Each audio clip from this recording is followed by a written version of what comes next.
Hi friends, today's topics వచ్చేసరికి loops in Swift. Why we use the loops? ఇప్పుడు చూద్దాం. For suppose నేను print స్టేట్మెంట్ని హాయ్ అని ప్రింట్ చేద్దాం అనుకుంటున్నాను. ఇలాంటి ప్రింట్ స్టేట్మెంట్స్ని ఫర్ సపోజ్ 100 టైమ్స్ ప్రింట్ చేయమంటే ఇలా 100 టైమ్స్ కాపీ పేస్ట్ చేసుకుంటూ వెళ్ళాలి. సో ఇట్లా కోడింగ్ రాయటాన్ని సో ఏమవుతుందంటే మెమరీ ఎక్కువ అయిపోతుంది. సో ఇన్ని లైన్స్ ఆఫ్ కోడ్ రాయటం ప్లస్ టైం కన్జ్యూమింగ్ కూడా కాబట్టి మనం ఇట్లాంటి లూప్స్ యూజ్ చేసి ఇలాంటి వాటిని ఓవర్కమ్ చేయొచ్చు. సో మనం ఈ హాయ్ అనే స్టేట్మెంట్ని for suppose 10 times or 20 times print చేయాలంటే కాపీ పేస్ట్ చేసి ఇట్లా మెనీ టైమ్స్ రాస్తాం కోడింగ్ అనేది. సో అలా రాయకుండా మనం త్రూ లూప్స్ మనము దీన్ని అచీవ్ చేయొచ్చు. లూప్స్ స్విఫ్ట్లో లూప్స్ ఎన్ని రకాలు ఉన్నాయంటే ఫస్ట్ వచ్చేసరికి for in loop, next while loop, next repeat while. So ఈ 3 టైప్స్ ఆఫ్ లూప్స్ ఉన్నాయి. ఫస్ట్ మనం ఫర్ ఇన్లోకి వెళ్దాం. ఫర్ సపోజ్ ఫర్ ఎక్స్ అనేది మనము యూజర్ డిఫైన్ అండి, ఏదైనా ఇవ్వచ్చు. For in X in 1 to 3.5 print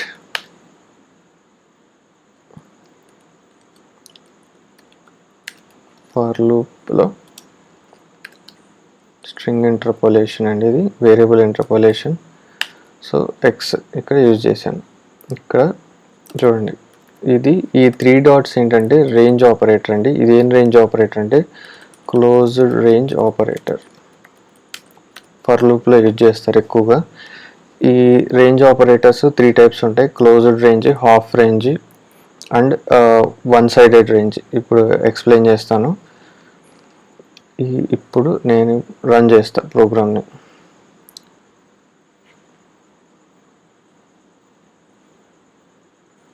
so ఇక్కడ ప్రింట్ అవ్వాలి మనకి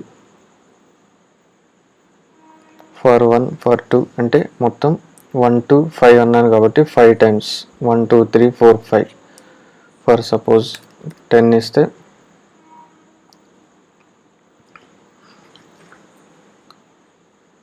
సో 10 టైమ్స్ ప్రింట్ అయింది. సో మనకి ఫర్ లూప్ అనేది ఇలా యూజ్ అవుతుంది. For y in 1 less than 5. ఇది హాఫ్ ఓపెన్ రేంజ్ ఆపరేటర్ అండి.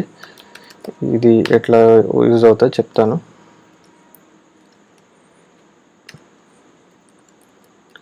వై. సో నేను ఇక్కడ రన్ చేస్తాను. This is half open range operator. So ఇది హాఫ్ ఓపెన్ రేంజ్ ఆపరేటర్.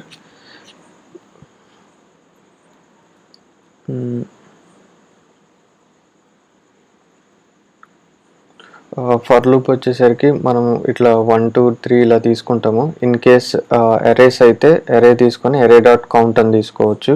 నేను అరేస్ వీడియో చేసేటప్పుడు మీకు next one sided range operator అని ఇంకోటి ఉంది, అది కూడా చెప్తాను. అది అరేస్లో మాత్రమే యూజ్ అవుతుంది. వన్ సైడ్ రేంజ్ ఆపరేటర్ ఇది ఎలా ఉంటుందంటే అరే ఫర్ సపోజ్ 2 ట్రిపుల్ డాట్ ఇలా ఉంటుంది one side range operator.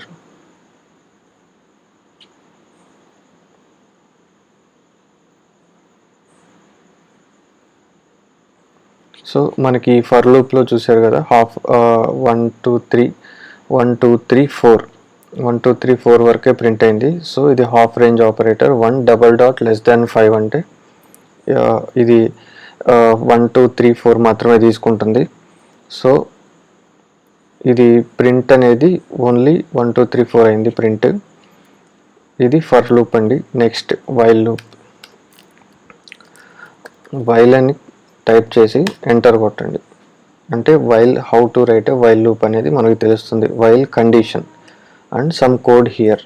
Actually while లూప్ని మనం ఏమంటారంటే ఇన్ఫైనైట్ లూప్ అంటారు. అది ఎందుకనేది ఇప్పుడు చెప్తాను మీకు. ఇన్ఫైనైట్ లూప్ ఏ గ్రేటర్ దాన్ 0 సమ్ కండిషన్, అంటే లూప్ ప్లస్ కండిషన్ ట్రూ అయితేనే, కండిషన్ ట్రూ అయితేనే లూప్ ఇటరేట్ అవుతుంది. అంటే 5 times తిరిగిందంటే 5 ఇటరేషన్స్ అంటారు. 1 time ఒక లూప్ తిరిగింది అంటే దాన్ని ఐటరేషన్ అంటారు. సో ప్రింట్ ఏ ఇలా అయినా ఇవ్వచ్చు, లేదంటే మనం ఇలా అయినా ఇవ్వచ్చు. String interpolation, variable interpolation type, లేదంటే డైరెక్ట్గా ఇలా అయినా ఇవ్వచ్చు. సో ఇప్పుడు మనం ప్రింట్ ఫర్ సపోజ్ నేను రన్ చేశానంటే ఏమవుతుందంటే ఏ వాల్యూ ఎంత 5 గ్రేటర్ దాన్ 0 ఆల్వేస్ ట్రూ. కాబట్టి ఈ లూప్ ఎగ్జిక్యూట్ అవుతుంది. అగైన్ మళ్ళీ పైకి వస్తుంది. వచ్చిన తర్వాత ఈ లైన్లోకి వచ్చిన తర్వాత అగైన్ ఏ వాల్యూ 5, మళ్ళీ లూప్ ఎగ్జిక్యూట్ అవుతుంది. మళ్ళీ అగైన్ వైల్లోకి వెళ్తుంది. వెళ్ళిన తర్వాత ఏ ఈజ్ ఈక్వల్ టు 5.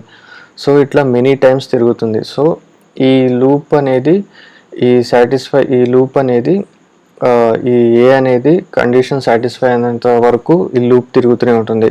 సో ఈ ఏని మనం న్యూట్రలైజ్ చేయాలి, అంటే దీన్ని కండిషన్ సాటిస్ఫై చేయాలి, అంటే కండిషన్ అన్సాటిస్ఫై చేయాలి. ఈ కండిషన్ అన్సాటిస్ఫై చేస్తేనే ఇది లూప్ అనేది తిరగటం అవుతుంది. So A value is equal to A -1. So ఇప్పుడు ఏమవుతుందంటే A is equal to 5 greater than 0.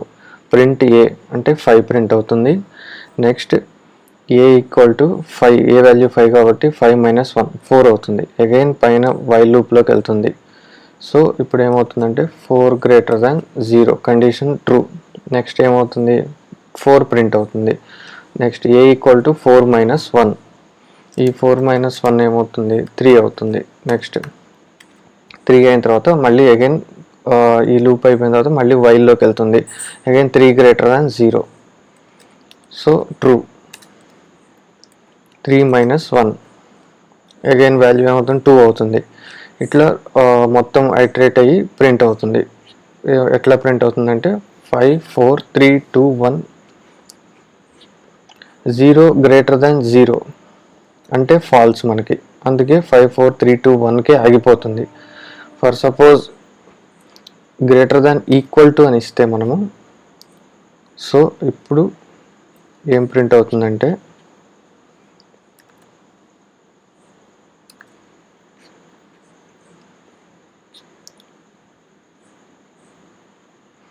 For suppose A greater than or equal to 0. So ఇప్పుడు మనకి 5 4 3 2 1 0 మొత్తం ప్రింట్ అవుతాయి. అంటే greater than or equal to అంటే కండిషన్ ట్రూ అవుతుంది. ఇక్కడ 2 వార్నింగ్స్ వచ్చినాయి కదండి, అంటే నేను ఎక్స్ని డిక్లేర్ చేశాను కానీ యూజ్ చేయలేదు. సో స్విఫ్ట్లో ఏదైనా డిక్లేర్ చేసి యూజ్ చేయకపోతే immutable of value y was never used, consider replacing of _. So _తో ఇట్లా యూజ్ చేస్తాం మనం.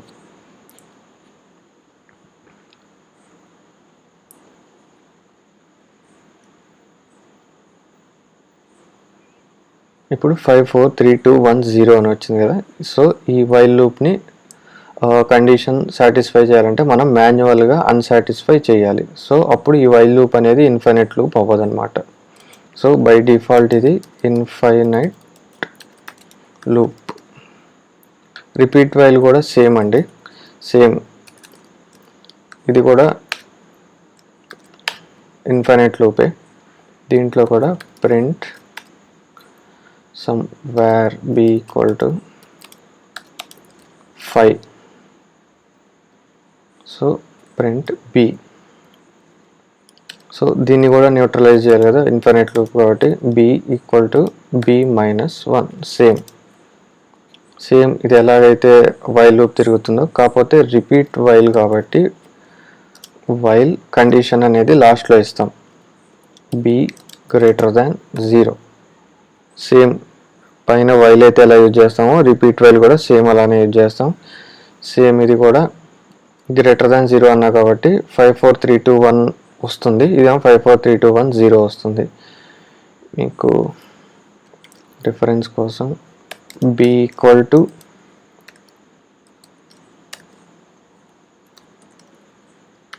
ఇలా ఇస్తాను, మీకు అర్థమవుతుంది. b ఈక్వల్ టు వాల్యూస్ వస్తాయి ఇక్కడ మీకు 5 4 3 2 1 గ్రేటర్ దాన్ ఈక్వల్ టు 0 ఇస్తే 0 వరకు ప్రింట్ అవుతుంది. So what is the difference here?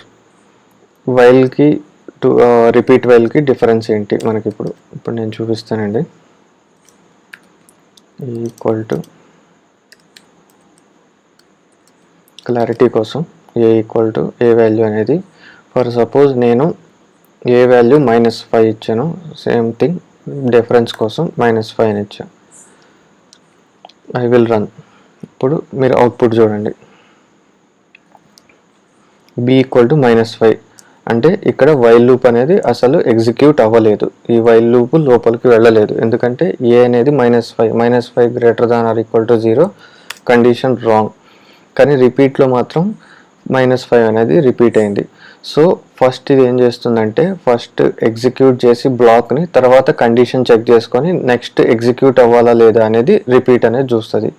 Same అలానే వైల్ కూడా వైల్ కండిషన్ చెక్ చేసుకొని దెన్ ఎగ్జిక్యూట్ అవుతుంది బ్లాక్. అంటే దీనికి డిఫరెన్స్, వైల్కి రిపీట్కి డిఫరెన్స్ ఏంటంటే ఎప్పుడు యూజ్ చేస్తాము రిపీట్ అంటే, ఫర్ సపోజ్ ఏదన్నా 10 ఐటరేషన్స్ కానీ 100 1000 ఆర్ ఎనీ ఐటరేషన్స్ అంటే మనకి ఏదైనా లూపింగ్ చేయాలి అనుకున్నప్పుడు ఫస్ట్ టైం లూపింగ్ ఆటోమేటిక్గా జరిగిపోయి నెక్స్ట్ నుంచి చెక్ చేసుకోవాలి అనుకున్నప్పుడు then go for repeat while. For suppose మీరు ఏదన్నా ఫస్ట్ కండిషన్ చెక్ చేసిన తర్వాత ఇన్సైడ్ బ్లాక్ అనేది ఇన్సైడ్ ఎగ్జిక్యూట్ అవ్వాలి అనుకున్నప్పుడు then go for while loop. So maximum మనము వచ్చేసరికి ఫర్ లూపే వాడతారండి. ఆల్మోస్ట్ 98% ఫర్ లూప్ యూజ్ చేసే అన్ని రకాల ఆపరేషన్స్ అనేవి ఫర్ లూప్స్ ద్వారానే చేస్తారు. సో నేను closed range operator, half open range operator కూడా చెప్పాను కదా. ఈ వన్ సైడ్ రేంజ్ ఆపరేటర్ అనేది నెక్స్ట్ వీడియోలో అరేంజ్ చేసినప్పుడు చెప్తాను. Okay, thank you friends.